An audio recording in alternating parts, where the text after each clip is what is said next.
Assalamualaikum sobat semua. Yuk kita lanjutkan bahasan part karbu Suzuki Banditnya. Untuk sobat yang baru pertama kali mampir, mungkin ada baiknya untuk tonton dulu part ke-1-nya. Langsung aja kita lanjut ke part nomor 6, yaitu piston valve atau skep.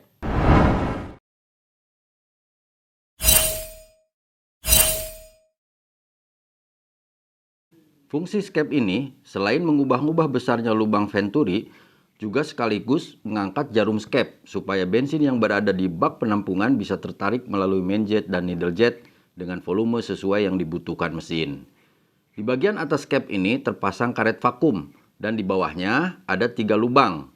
1 lubang yang tengah buat jarum skep dan 2 lubang lainnya diperlukan sebagai koneksi ruangan vakum yang atas dengan venturi supaya kalau tekanan turun di sekitar venturi, maka tekanan di ruang atas juga akan ikut turun dan karet vakum akan terangkat.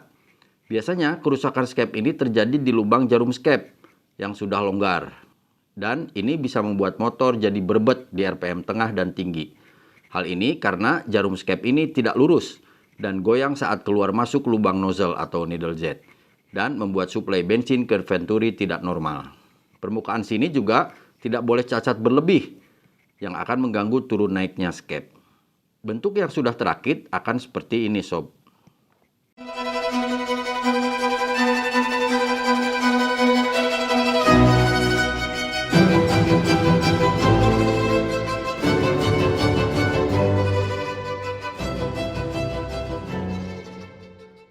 Selanjutnya adalah part nomor 11, yaitu per skep.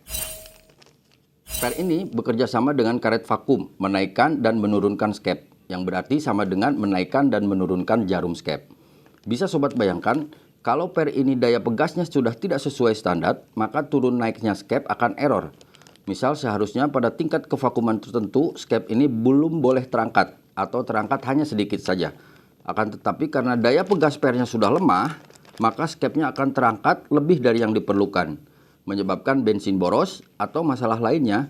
Bisa juga per ini tidak bisa mendorong kembali skep setelah terangkat, yang mengakibatkan motor jadi lambat idle setelah digas. 4 artis berikut ini ditampilkan barengan, 1 artis utama dan 3 peran pendukung, yaitu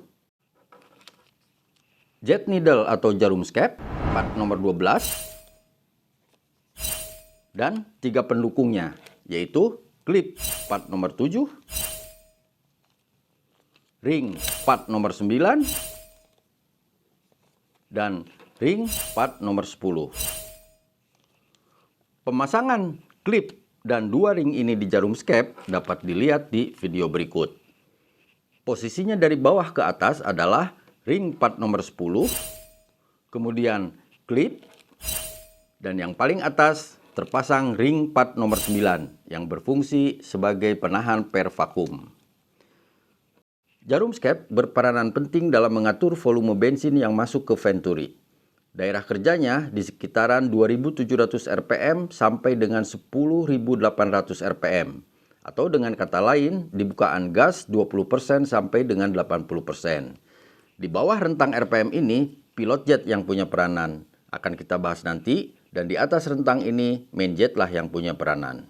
Ujung bawah jarum skep sedikit meruncing, berguna untuk memecah cairan bensin yang kemudian akan terus mengalir ke venturi melalui celah antara batang jarum ini dengan nozzle atau rumah jarum skep. Nah, akibat dari perbedaan diameter bagian atas dan bawah inilah volume bensin yang mengalir dapat diatur dengan cara turun naiknya jarum skep di dalam nozzle atau rumahnya. Gejala seperti mesin berebet disebabkan karena terlalu banyak bensin atau sebaliknya, mesin tidak bertenaga, cepat panas, mesin kasar bisa jadi karena jarum skep yang sudah tidak sesuai standar. Jadi, harus dipastikan dalam pergerakannya jarum skep ini tidak boleh goyang berlebih, harus lurus, dan permukaannya harus halus, tidak boleh cacat. Ada 3 posisi klip di jarum skep untuk pengaturan boros dan iritnya bensin. Nah, posisi mana yang paling enak buat kondisi mesin Bandit kita tentu harus dicobain satu persatu.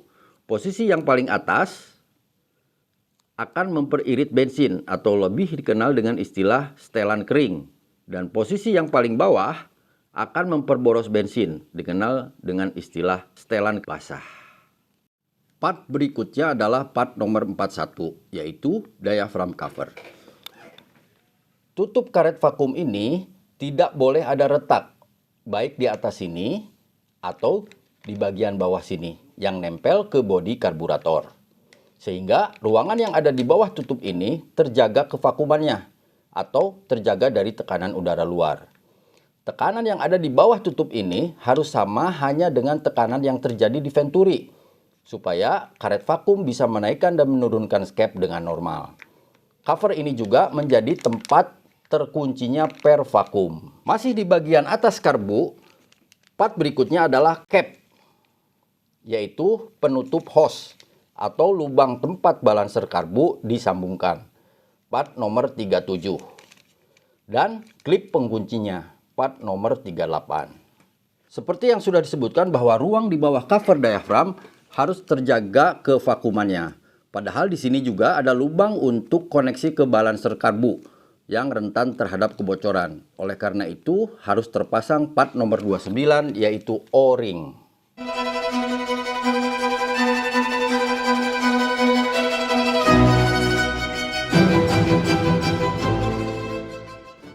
Oke sob, cukup sekian dulu. Semoga bermanfaat.